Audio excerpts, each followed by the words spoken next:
All right, welcome to our new YouTube channel, Belly to Belly Sales Stories. This is episode 2, which I'm calling Plan Your Battle Like a General. Plan your battle like a general. Remember, if you like these stories, please subscribe so you get notification whenever I put a new one out. Love to hear the comments, like, follow, but the comments are great. Tell me what else you want me to talk about, because I got 30 years of these kind of stories. So if you run into a situation in a home, don't hesitate to drop it into the comments, and I'll address that situation in a follow-up story. So when I talk about plan your battle like a general, I think most of us have heard the saying that in-home sales is like a battle. You're going into battle. And you are. You absolutely are. But here's the mistake we make when we hear that, or when we put ourselves into the mindset of I'm going into battle in an in-home presentation. Your homeowner is not the enemy in that battle. You are not going in to battle the homeowner. They literally have nothing to do with the battle. The battle in home sales is like a battle. You're going in to do battle today. The battle that you're fighting is with the circumstances and the situation. Now think about that. We're going to come back to that. That's the whole point of this story, is the circumstances and the situation. And if you're a general, I'm going to turn this off so in a minute it'll flash back to regular TV, and we don't want that. If you're a general, your goal is to fight through the circumstances and situation to join your homeowner in success. They're on the other side of the battlefield. You walk through the door, and the battlefield between you and the homeowner are the 3 young kids that are ramped up on too much sugar. The fact that the boss was angry and was a dick to them today and they're in a bad mood. The fact that they had a fight with their spouse the night before. The fact that they're having cold feet of having a stranger in their home. That's the circumstances and situation that you're battling. That's the battlefield between you and the homeowner. And your job as a general is to not let the battlefield impact you and do to you whatever happens, and you just get buffeted by the influences of war and you're all beat up, and maybe you don't even make it across the battlefield, and something happens and you give up and leave, or the homeowner says, I've only got 30 minutes, and that was part of the circumstances, and you give up and leave, or the kids are too rowdy, and so you short sit your demo because you couldn't get their attention. When in reality, if you got rowdy kids, it should take longer. But we give up. The battle got you. You lost the battle. And it didn't have anything to do with the homeowner. It had to do with the circumstances and the situation.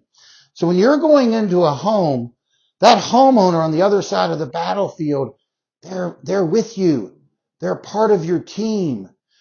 They don't know it yet. They don't know. They're like the people that are behind the lines, behind enemy lines, and they don't know who the good guys are and who the bad guys are. And the way you handle yourself and the way you express and carry yourself and the way you deal with this battlefield of circumstances and situations that is between you and the homeowner shows them that you're friendly, shows them that you're not the enemy. Your conviction to win this battle of circumstances so they are calm and get the information they want and can be excited about this process, and they warm up to you and they enjoy what happens in your visit. That shows you to be friendly, not the enemy. So when you go to fight this battle in the home, this in-home sales battle, your homeowner is not the enemy. You're not fighting a battle with them. They are the good guys stuck behind enemy lines, and they don't know who's good or bad. And the circumstances and situations that are in the house, you have to overcome those. You have to win that battle in order to break through enemy lines and join the homeowner those people that are, like the French resistance movement in World War II. You got to break through and embrace them. And they realize after they see you fight this battle, oh my God, this is a good guy. I'm safe. I'm safe with this person. It will change what happens in the house. So let me tell you two stories to illustrate what I'm talking about. These are real stories. Back in the 90s, I worked for a company called Pacesetter Corporation. I joined Pacesetter in March of 1993. Now, just to tell you who this corporation was real quick. They were started in 1962 by a gentleman named Philip Schrager. He was 23 years old when he started the company. His father had an aluminum siding company in Omaha, Nebraska. So he learned about in-home sales working for his father. And in 1962, he started an aluminum awning and storm window company. Those aluminum awnings we've seen all over windows and doors in the Midwest and out in the country, the aluminum awnings. And then the company expanded into doing kitchen cabinet refacing and siding and carports and replacement windows. And they were doing all of that by the time I joined them in March of 1993. In 1993, Pacesetter was number 2 on the qualified remodeler list. They did $153 million in 1992, the year before I joined them, on an average sale of $3,900. That's the equivalent of doing about $1 billion today on a $22,000 or $23,000 average sale. So they would be the equivalent of $1 billion remodeling company, of which there are only a couple in this country right now as we speak. Pacesetter was in over 30 states, had over 650 sales reps working for them.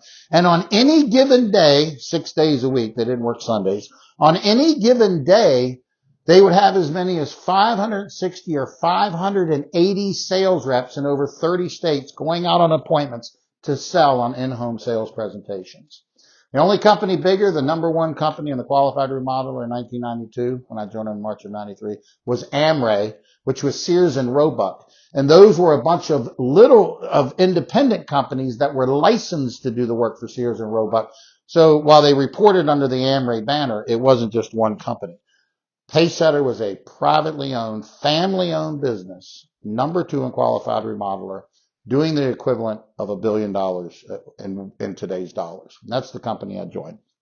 So, summertime of 1993, we would often run leads together during the day, and then you'd split off at night. So I'm with another sales rep. His name was Rabia, actually, and he had started the month before me in February of 1993, and we're running appointments down in the Chesapeake, Suffolk area, down below Tidewater in southern Virginia. Very country. And we get to a Jim Walters home. If you're not familiar with the Jim Walters homes, they sold tens of thousands of Jim Walters homes for about 30 years, all through the northeast and southeast of the United States. They are the perfect home improvement house. They were anywhere from 9 to 1,100 square feet. You walked in the front door. You were in like a sitting room den. You walked straight back into the kitchen with an eat-in area and a washer and dryer and a closet. You had 3 bedrooms with a hall bathroom, and then you either walked straight out the back door into the backyard, or you walked through the side door to the driveway, both off of the kitchen. Only 2 floor plans they had. And if you were in home improvement sales and you pulled up to a Jim Walters home, you loved it. It was always 9 to 11 windows, the perfect size for a window sale. About 15 squares if you were selling roofing. About 12 squares if you were selling siding. I mean, nice small kitchen compact if you're doing kitchen cabinets or kitchen cabinet refacing. A single driveway if you were doing a carport. You were doing a single car carport. I mean, it was the perfect size for home improvement sales. As they say in the three bears, the third bear said, it was just right. So Robbie and I want to say this was it was during the summer for sure. It was a weekday appointment, afternoon, and we get to the house. Nice older lady, retired. I think she was a retired school teacher. I'm not sure. But she was retired. She had an adult grandchild that lived with her. I believe it was a granddaughter. She wasn't home. She was at work. But the 2 of them kept a nice home. And back in these days when you were running what we called cold leads, telemarketing leads where we had called the homeowner and interrupted them at dinner or interrupted their, midday snack as opposed to them calling us. It was a whole different thing. The hardest battle you had was just getting through the door, because when you when you did cold call telemarketing, they would get really cold feet from the time you set the appointment to the time you showed up. So it was all the battle of getting through the door. And we wore suit and ties. So Robbie and I have our dress slacks and our dress shoes and a button-down shirt and a tie and a sports coat or blazer or jacket on. And you carried all your kits up to the door at one time, because on those kind of leads, you never wanted to have to go out to your car in the middle of the demonstration, if at all possible, because you risked the chance that as you turn back to the house from getting something out of your car, the husband would be setting your kits out on the porch and closing and locking the door behind him. I had it happen more than once. So you always look like a pack mule going up to the door, because you carry all your cases and samples and your briefcase and everything else. So we knock on the door, and this wonderful lady, I don't remember her name, lets us in. And she couldn't have been more pleasant. And so Robbie and I are going, oh my gosh, kind of feeling, I didn't have this battle methodology that I described to you a little bit ago firmly planted in my mind, even though I was starting to figure it out. But we were both going, oh, this is going to be great. She's so calm and relaxed, and we're having a great time. And oh, it's a nice, fun one. We're not fighting the battle here. And so we get in, and as I go to sit the kits down by the kitchen table so we can sit at the kitchen table and start chit-chatting, I split my dress pants from the bottom of the belt loop all the way up to the base of the zipper, flapping like a flag in a breeze.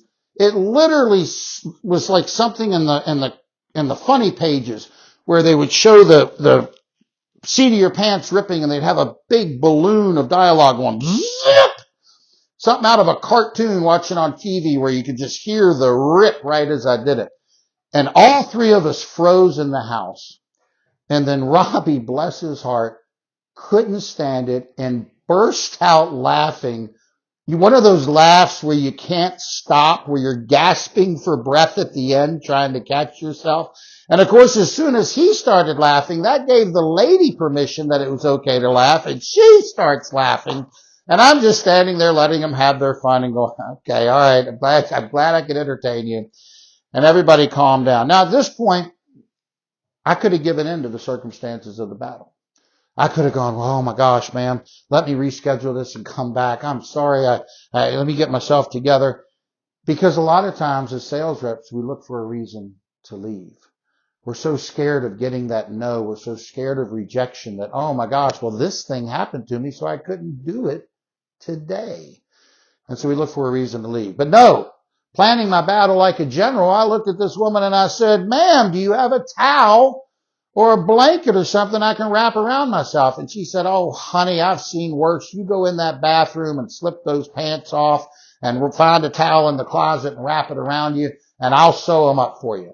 And sure enough, 5 minutes later, I'm sitting at her dining room table with a towel wrapped around me. She's at the other side of the table, got my pants turned inside out and her sewing box there, and she's just stitching away while she talks and listens to us.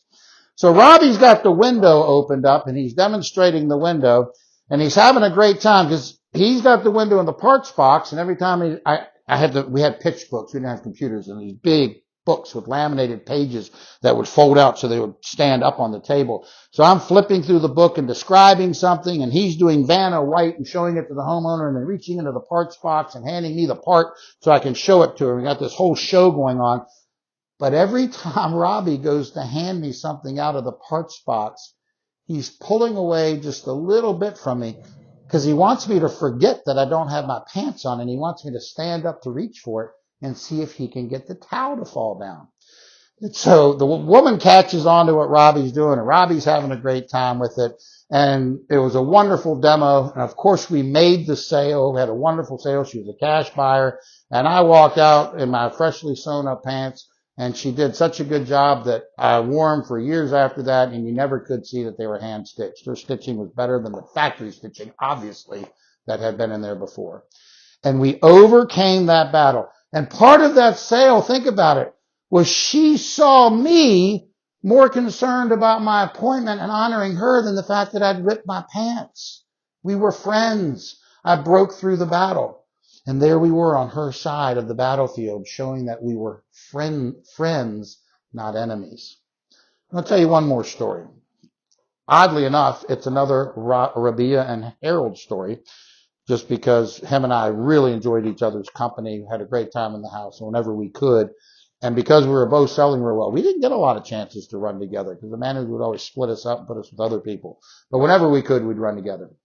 So we're at another house.